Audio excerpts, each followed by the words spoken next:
Johnny Minjone here for 102.7, celebrating a beautiful finale of Peaky Blinders. Gentlemen, congratulations on such a beautiful film. We were all there last night. Yeah. The girl next to me was weeping.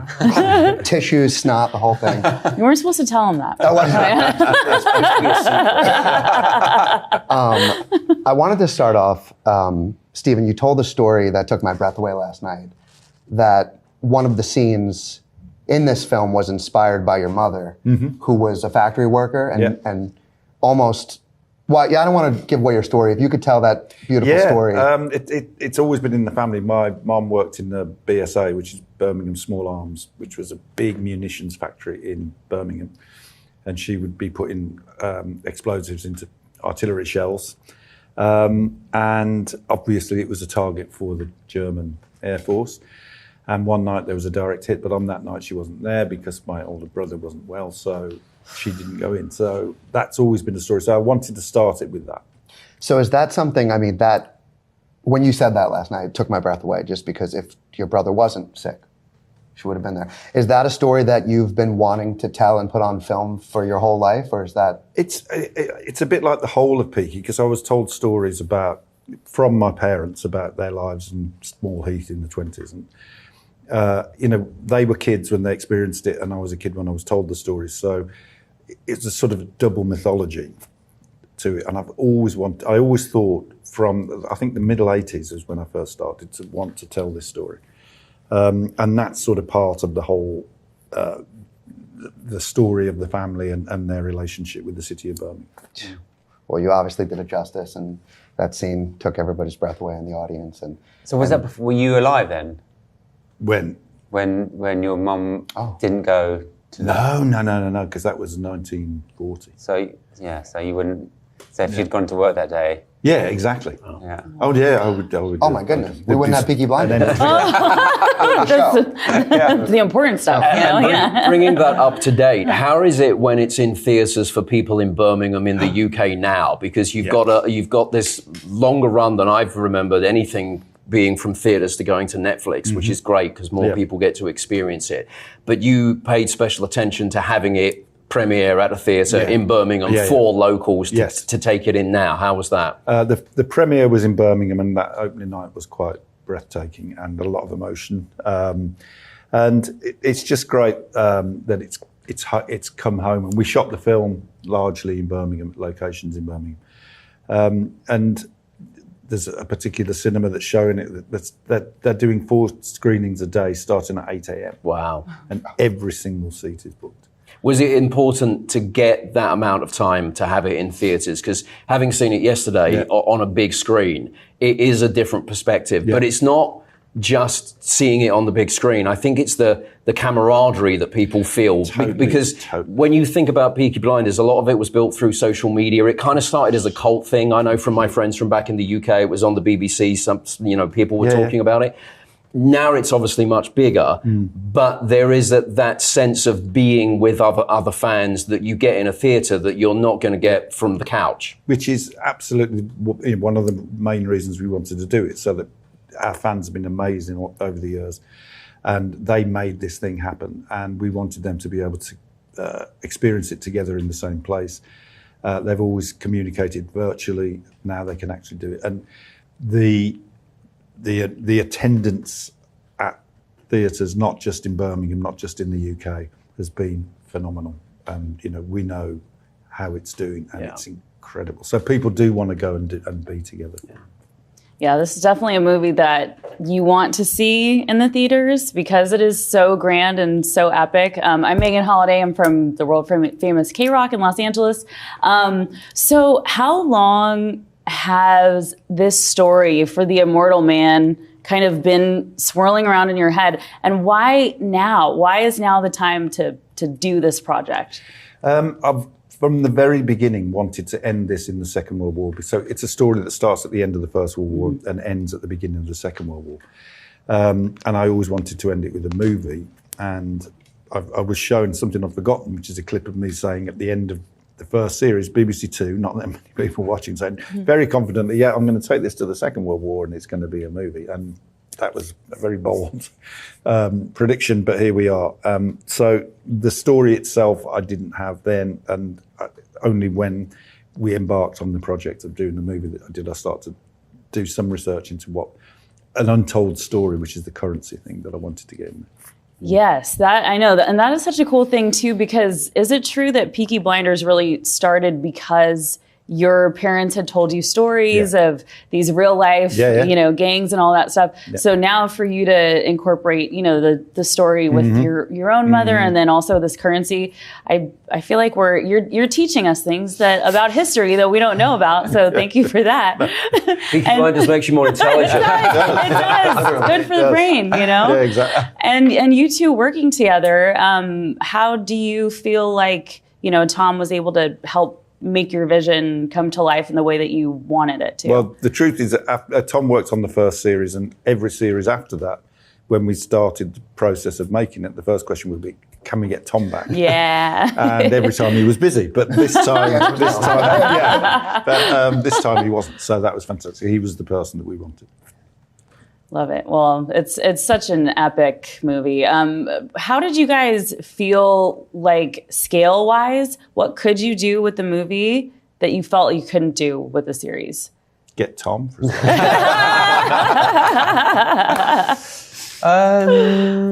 I don't know. It's interesting, isn't it? The lines between film and television over the past 10 years have really blurred now. You do get great scale and production value in plenty of television. Indeed, in Peaky Blinders, the series itself. But there is, we did have more time or more money for the movie, and that enabled us to do some of the things I think that we'd always aspired to and always wanted to do in the TV series. To give you a few examples of that, we were able to go to locations throughout the UK that now you can create anything in visual effects pretty much, or you can build anything. But there's something about locations that affect everything you do. You infuse the cast and the crew with the feeling of something. To give you an example, that beginning with Tommy in the house is a 10th century monastery in the Lake District in the UK, which is a very remote place, and we wouldn't have been able to have the resources to go there on the TV series, but we could go there, and we got all that mist was for real, and all the frost and the moors, and it gives it kind of that isolation and history, and that's something that I don't think we could have done. So you can just up the scale, and you can just do all those things that you have to find workarounds, and sometimes the workarounds are great, and they can give you things as well. But it's been lovely on this just to do a lot of those things for real. In terms of the authenticity, when I watched it,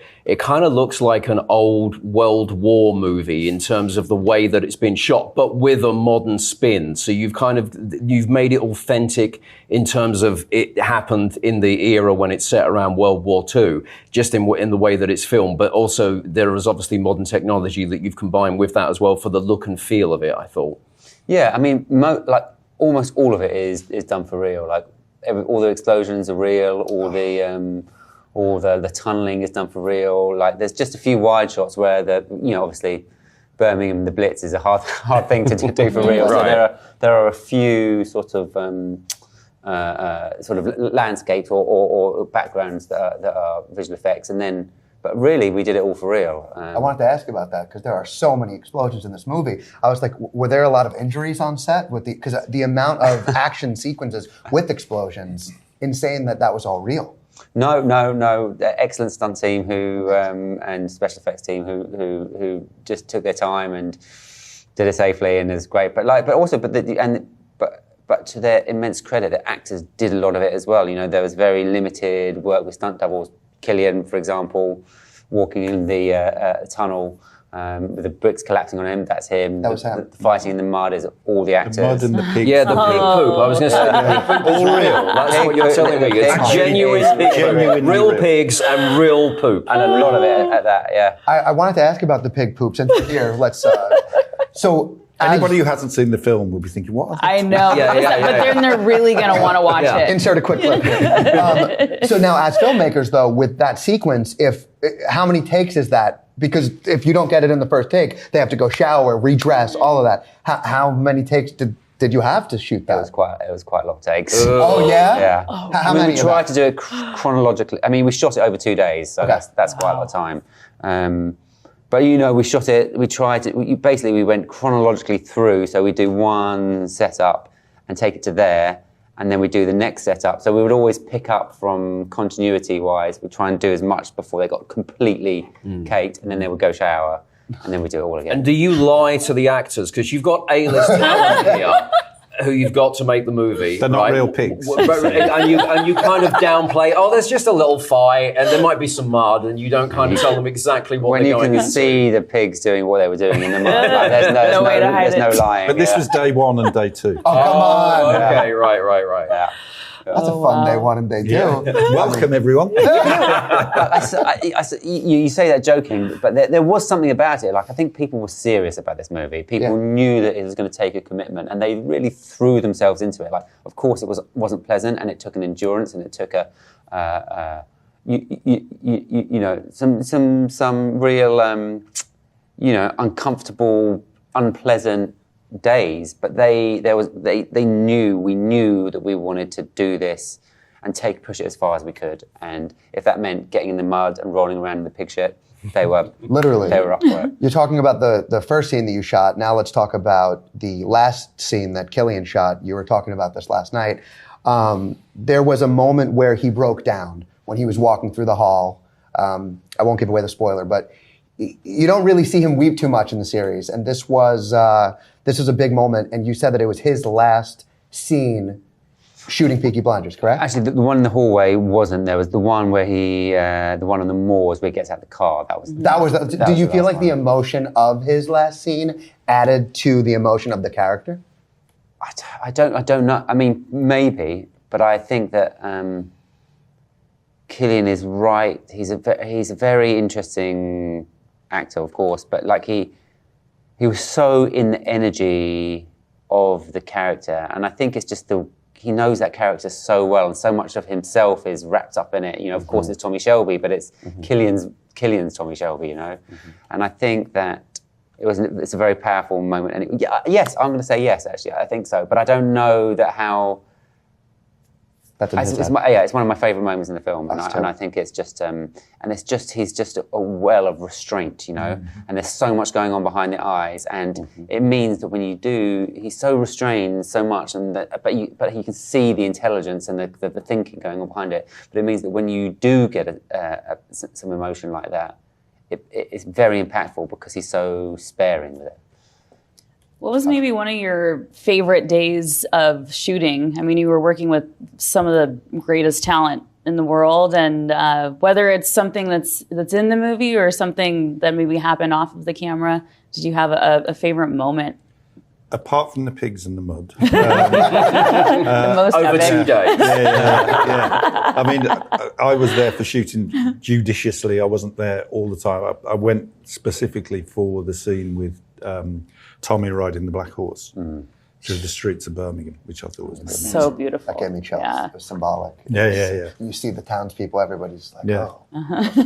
There is also you spoke previously about the amount of time it took for him to get back into the character that people remember from the TV show and the point at which he's dressed up. That was a very pivotal point in the movie, right? And about the amount of time you make the audience wait for that, for the if you like, the payoff. Well, it's like pulling back a bow Yeah. and you pull, and then you let go and the arrow flies. And we did want to, do justice to him being in exile, and to, because you've got an actor like Cillian, then he can do that and keep people's eyes glued to the screen. But then my daughter saw the film and thankfully loved it, and she's 13, and said, it's like Batman. I said, what do you mean? He said, well, he puts the costume on and he's back, and I thought, you're right, actually. Yeah. And in terms of bringing it back, I know you had the idea that you were always going to make a movie, but the way that the TV show finished, that was such a poignant moment. So when you said, okay, we've now got the go-ahead to do the movie, did people come to you and go, are you sure? Because it finished in such a good way for the TV show. Have you definitely got enough to bring it back? Because that could have been a very good end, right? The way the TV finished. I mean, no one said it to me, but I'm sure people said, are they sure? Right. Are they sure they want to do this? But I felt there was unfinished business with him. You know, it's all very well riding away on a white horse, but you still got to live with yourself. And what I wanted was for him to have, basically, as Cowlow says to him, you're living in a house haunted by people who died because of you. Now that originally was why he was withdrawn, because of the life he'd lived. And I was in a car on a motorway and was feeling that it wasn't enough, just that he was regretting his life.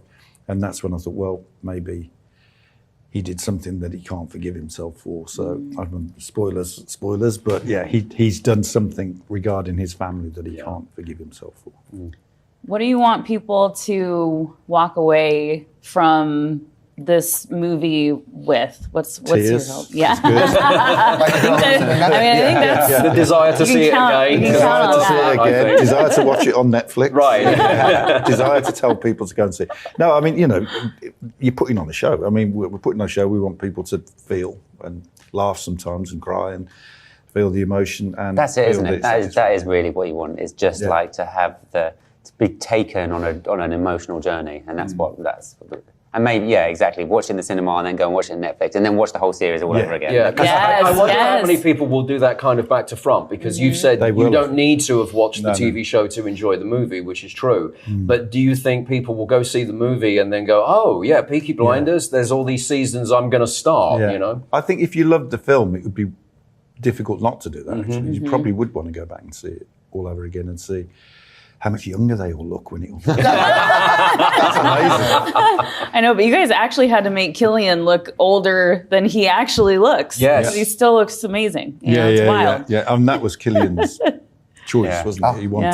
He wanted to look. Yeah, we thought a lot about like how he would have changed, and we considered how, you know, whether he would be bearded and dishevelled. But actually, we thought that Cillian was sure that he wanted to be grey for it, but also it didn't quite make sense. You know, talking about Batman again, you think about like, I don't know which one is it, Dark Knight, where he's off and he's bearded and then he comes back. But actually, like Tommy Shelby's not quite that character. He's a control freak. You know, he's very precise. He's almost OCD more than he is. So he wouldn't let himself go. So how did that manifest? We spent a lot of time thinking about what that... Like he's on the brink of war and he's still finishing his book on the ship over. Like that. And the little moments of comedy that you guys stitched in there was just beautiful. You hit on all the emotions. And I mean, Tom, you directed the finale of season 1. Did you feel like you finished what you started? It was very much. It felt that was one of the really lovely things. I mean, it's lovely to work with a group of people who you found really inspiring and got on with and had a good time with 13 years after, because that's a really, not many people are lucky enough to do that. But also it did feel like coming full circle, you know, for sure. You did such a beautiful job. I don't want to say ending it, because maybe there's another movie, maybe there's something else afterwards, maybe Duke has a... Oh, yeah. No, there is. There's a... You could keep moving through time. Oh. Yes. I mean, all the way to World War II was a long time ago. If you just keep, between then and 2026. Well, we're doing a series set in the 50s. Is this already announced, or are we breaking this? I've said it many times. Have you? Oh, really? Oh, okay. I thought we're saying it again. Yeah, oh my gosh, that's so began as a exciting. prediction, and now I think you just say it and make it happen. Exactly. That is what happens with Steve. I'm not joking. That is actually what happens. with Barry? Oh, can't speak about it. Okay. The choice to bring Barry in, was that really just the text from Cillian and that was it, or was there big discussions to have Barry? Looking back, there's only one person who could have played it, for a start off. Cillian has got an amazing address book. But the story that I didn't know that Cillian has revealed is that he texted Barry to say, do you want to be in this, on Father's Day, and didn't know it was Father's Day. He wasn't aware that it was Father's Day when he texted him, which is weird. You know, I'm not weird. It's like, It's symbolic. very, exactly. The fact that he would come on to then play his father. Wow. Beautiful moment. Yeah. And the likeness as well, and, you know, because you don't think about that till you see it on the screen and go, oh, this does make perfect sense. Yeah, absolutely. I read a rumor online, confirm or deny. Did you have family who was? I heard that you heard stories of Peaky Blinders, but did you have family who were in Peaky Blinders? Yeah. Well, they were too young. My mom was 9 years old, and was a bookies runner. In other words, laying bets off track was illegal. So they used to use kids to take the bets. So my mom, 9 years old, used to walk down the street with a basket of washing. People would walk in the other direction. They'd have their code name, the name of the horse, and the odds, and they'd wrap a sixpence or a shilling and drop it into the basket as she walked past. She'd then get to the bookies, Tucker Wright his name was, who had a dog on a chain that was just long enough to let a kid get past. And then she'd deliver the basket to the bookie and he'd give her sixpence. And my dad's uncles were called the Sheldons, not the Shelbys, and they were I remember that. It was in the script in the first. The first one they were called Sheldon. BBC said no, we better not use that in case the Sheldons come sue us. But yeah, and my dad.